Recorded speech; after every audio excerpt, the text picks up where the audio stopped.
Hello friends, कैसे हैं आप लोग। आज की क्लास में हम करेंगे एक्सरसाइज 8.1 का 10th क्लास का एनसीईआरटी मैथमेटिक्स से क्वेश्चन नंबर 9। क्वेश्चन नंबर 9 में मेरे से कह रहा है कि ट्रायंगल ABC में जिसका कोण B समकोण है, समकोण मतलब राइट एंगल है, B कितना है, राइट एंगल है, यानी B 90 डिग्री एंगल है।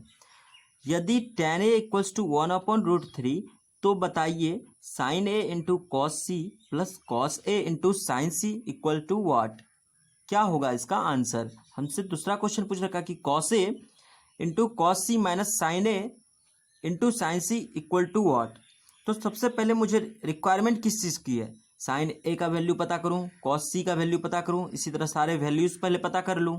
और दिया क्या है मुझे, tan ए। तो ये सारी वैल्यूज़ के लिए मैं सबसे पहले मैं tan ए को फोकस करूंगा। जब tan ए को फोकस करूंगा तो मुझे पता है कि tan ए बराबर p/b। तो p कितना हो गया 1 और b क्या हो गया √3 हो गया। तो मैंने एक राइट एंगल ट्रायंगल बना लिया ABC, जिसमें कि b क्या है, समकोण है, राइट एंगल ट्रायंगल है। ठीक है, जब मैं यहाँ एंगल ए पास आके देखूंगा तो इसके लिए ये क्या हो जाएगा, परपेंडिकुलर, सामने वाला साइड परपेंडिकुलर। तो p कितना हो गया 1 और ये वाला साइड क्या हो गया, बेस हो गया। तो बेस कितना हो गया √3। अब दोस्तों हम देख रहे हैं कि मुझे साइन का जरूरी है, कॉस का जरूरी है। तो साइन कॉस क्या होता है, कॉस का b/h, साइन का p/h। तो मुझे हाइपोटेनस निकालने का जरूरत है यहाँ पे। तो मैं हाइपोटेनस AC कैसे निकालूंगा, मुझे पता है पाइथागोरस थ्योरम से कि AC का स्क्वायर इक्वल होता है AB के स्क्वायर प्लस BC के स्क्वायर का। कहने का मतलब h² बराबर p² प्लस b²। तो सिंपली मैं क्या किया, AC का स्क्वायर लिख दिया इक्वल्स टू AB का स्क्वायर प्लस BC का स्क्वायर लिख दिया। अब AB मुझे पता है √3 है, BC पता है 1 है। इसका स्क्वायर करेंगे √3 का तो 3 आएगा, 1 का स्क्वायर करेंगे तो 1 ही आएगा। इधर AC स्क्वायर तो चल ही रहा है, AC स्क्वायर बराबर 4 हो गया। तो AC बराबर कितना आ गया, √4 हो गया। √4 बराबर कितना होता है, 2 होता है। √4 आ गया अपना, √4 का वैल्यू कितना होगा 2 होगा। तो AC कितना आ गया मेरा 2 आ गया, मैंने कैलकुलेट कर लिया। अब मुझे क्या निकालना है, साइन ए। क्वेश्चन में क्या था, साइन ए। तो साइन ए इक्वल्स टू क्या हो जाएगा, साइन ए बराबर मुझे पता है p/h होता है। साइन ए बराबर क्या हो जाएगा, p/h मुझे पता है। तो p कितना है, यहाँ से देखिए p कितना है 1 है, h कितना है 2 है, तो 1/2 हो गया। साइन सी के लिए मैं यहाँ पे चला गया, यहाँ पे चला गया। इस वाले के लिए p क्या हो जाएगा, ये p हो जाएगा। तो p कितना हो गया √3। h कितना है, h तो 2 ही है। तो साइन सी कितना हो गया √3/2। Sine A equals to 1/2, sine C equals to √3/2।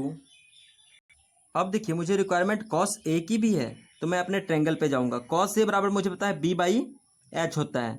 तो इस वाले एंगल के पास जब आऊंगा और यहाँ कॉस थीटा जब लगाऊंगा कॉस ए, तो b कितना हो जाएगा √3 और h कितना हो गया 2 हो गया। तो कॉस ए बराबर b/h, तो b क्या हो गया √3, h क्या हो गया 2 हो गया। कॉस सी तो इस वाले एंगल के पास गया, इस वाले के लिए b कितना है 1 है, h कितना है 2 है। तो कॉस सी बराबर b/h, तो b कितना है 1 है, h कितना है 2 है।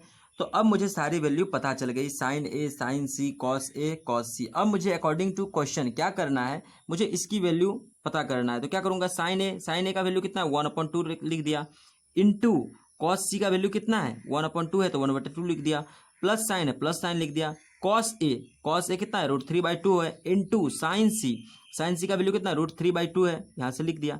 अब इसको मैं सिंप्लीफाई कर दूंगा। देखिए हाफ 1/2 इंटू 1/2, तो क्या हो जाएगा, ये 1 से 1 मल्टीप्लाई होकर 1 ही होगा, 2 से 2 मल्टीप्लाई होकर 4 हो जाएगा, 1/4 हो गया। अब √3 इंटू √3 होगा तो क्या हो जाएगा 3 आ जाएगा, और 2 इंटू 2 होगा तो 4 हो जाएगा। जब मैं इसका एलसीएम लूंगा पूरी क्वांटिटी को, तो 4 का एलसीएम 4 हो गया यहाँ पे इन दोनों का, और 4 1 टाइम्स, तो यहाँ क्या आ गया 1 और यहाँ क्या आ जाएगा 3, तो दोनों को जोड़ करके क्या हो गया 4/4। तो कितना आया एलसीएम लेने के बाद 1। अब उसी क्वेश्चन में दूसरा पार्ट क्या है कि कॉस ए कॉस सी माइनस साइन ए साइन सी। तो कॉस ए की वैल्यू मुझे पता है √3/2, कॉस सी की वैल्यू पता है 1/2, माइनस साइन है तो माइनस साइन लिख दिया। साइन ए का वैल्यू पता है हाफ, और साइन सी का वैल्यू है √3/2। जब इसको सिंप्लीफाई करेंगे तो कितना हो जाएगा √3/4 माइनस √3/4। तो √3/4 माइनस √3/4, तो क्या हो जाएगा अपना आंसर 0। दोस्तों अगर वीडियो समझ में आया तो चैनल को सब्सक्राइब कीजिए, वीडियो को लाइक कीजिए, शेयर कीजिए। Thank you to all.